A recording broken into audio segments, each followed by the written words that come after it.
Update tayo sa ating build. O ito na yung ating sorting mechanism.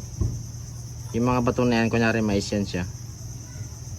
Siyempre kapag iikot ito kasama ng wheel, mapupunta siya dun sa ano, sa butas. Ayun na, nalaglag na. Ayun na siya. So next, ganyan siya. Ikot, pak, yun.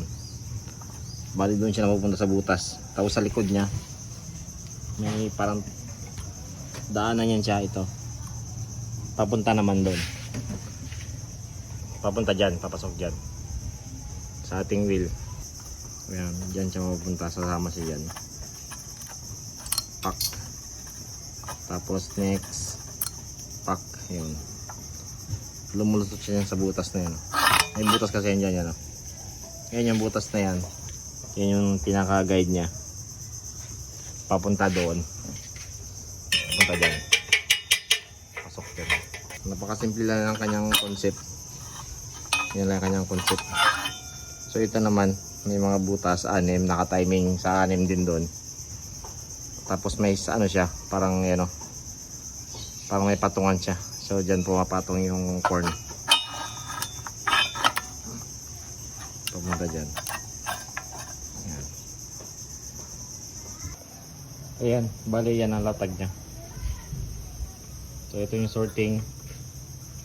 Bali itong sorting niya, ang movement nito sabay dito sa wheel. Ayan o.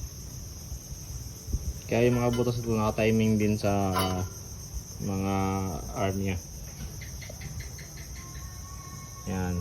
Tapos ito naman yung pinaka-guide ng mais. Nakatutok naman doon sa dito.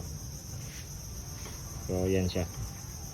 Tapos ito may takip tong harapan nito. Bali yan yung pinakatakip niya. Para dyan ka maglagay ng mais. Yan sa loob. Bali yan siya. So ang mga materials natin from scrap. Ito mga ritaso lang sa mga paggawaan ng tricycle. Inaalbar lang natin yan sa mga tropa. Yan siya, mga ganyan. Mga miskat. Yan. So, abang-abang na lang sa sunod na update.